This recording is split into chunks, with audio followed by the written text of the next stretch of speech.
ఆంధ్రాలో తమిళమ్మాయి. ఈ వీడియోలు మనకందరికీ సుపరిచితమే.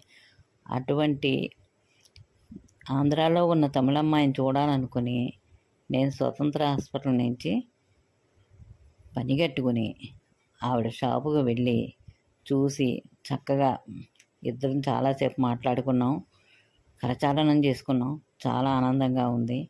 ఆవిడ వీడియోలు ఎప్పుడు నేను చూస్తాను. నా వీడియోలు ఆవిడ సబ్స్క్రైబ్ చేసుకున్నారు. ఇద్దరం కలిసి చాలాసేపు చాలా ఆనందంగా మాట్లాడుకున్నాం.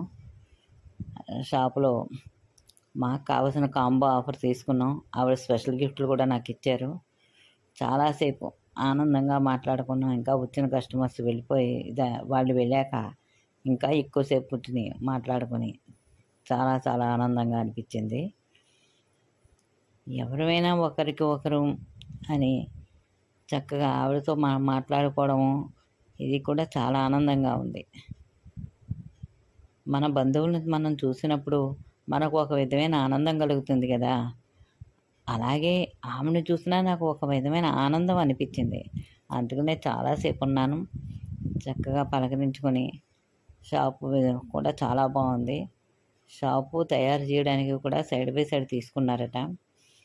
చూసాము, అన్నీ బాగున్నాయి. కానీ న్యాచురల్ ఫుడ్స్ అన్నీ చేస్తున్నారు కాబట్టి ఆదరించి ప్రతి ఒక్కరు తీసుకుంటే ఆరోగ్యాలు బాగుంటాయని అందరూ తీసుకోవాలని కోరుతున్నాను. నేను కూడాను. శ్రమ పడుతున్నారు, శ్రమకు తగిన ఫలితం కూడా లభించాలి. మనకు కావలసిన ఆహారం మనం తీసుకోవాలి. ఆవిడకి కావలసిన ప్రాఫిట్ ఆవిడకి చూపించగలిగి ఉండాలి. అలా అయినప్పుడే ఏ బిజినెస్ అయినా బాగుంటుంది. జనాన్ని పెట్టుకుని చేయించుకుని ఇల్లు చూసుకుని షాపు చూసుకుని వర్క్ చేయించుకోవడం కొంచెం ఓర్పుతో చేయవలసిన పనే. అయినా అభినందించాను. ఎందుకంటే ఈ వయసులో ఆవిడ మొదలు పెట్టడం చాలా ఆనందదాయకంగా అనిపించింది నాకు. ఎందుకంటే ముందు ముందు అది డెవలప్ చేసుకుని ఒక చోట ఉండి ఆవిడ ఏదైనా చేయగలుగుతారు. ఇంకా కార్యక్రమాలు ఇంకా ఎన్నో చెయ్యాలని నా మనస్ఫూర్తిగా నేను కోరుకుంటున్నాను. ఇట్లు మీ శ్రీలక్ష్మి.